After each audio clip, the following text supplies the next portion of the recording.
Bucknutters. Welcome into the Morning Five. I am Dave Biddle, joined by Alex Gleitman. And first up, Alex, the Buckeyes have exactly 136 scholarship offers out there in the 2015 class. Yes, 136 scholarship offers. Quite a difference from the Jim Tressel era when they had the sniper approach. This is the machine gun approach, of course. So 136 scholarship offers, Alex. Explain to the listeners how we delineate which offers are committable and which are non-committable.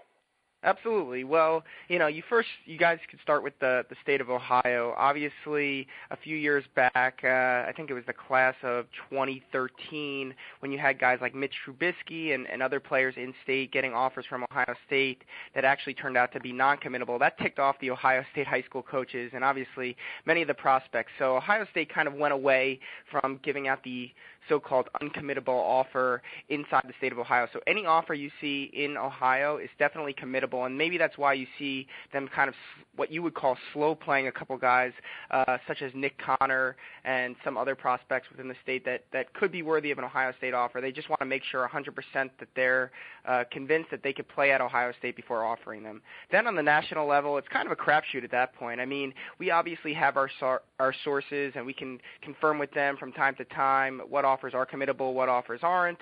The surefire studs across the country, your guys like George Campbell out of Florida or a guy like Tim Settle out of Virginia, things like that, the five-star type recruits, those are all obviously committable offers. And, everyone else is kind of, as I said, it's really a crapshoot.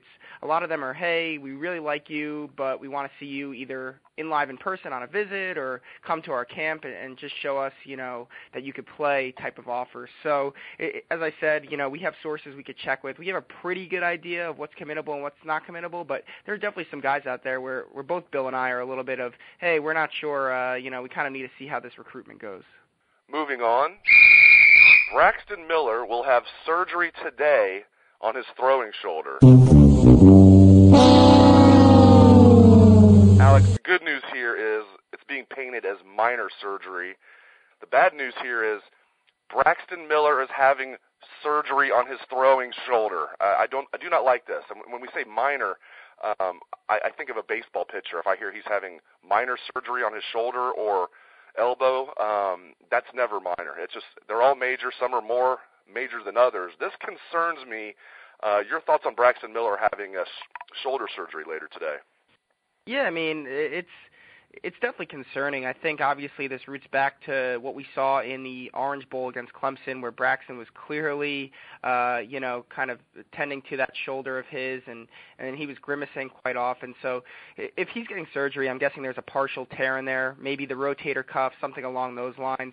So definitely something to be concerned with. I think, Ohio State obviously is making sure that J.T. Barrett, Cardale Jones, and Stephen Collier are as up to speed as they can be come the regular season, regardless of whether he had surgery or not, because, Braxton is fragile as it is. Kenny Guyton had to come in and start a number of games last year. But to me, certainly a little bit concerning. I want to kind of see, what the injury is if Ohio State ends up telling us that, as well as, how the surgery goes. If all goes well and Braxton can even participate a little bit in spring ball, I'll feel pretty confident about this. Shameless plug. On the site today, we will have our Ask the Staff, where subscribers can post any question to our pinned thread on the front row message board, and our staff members will answer your questions.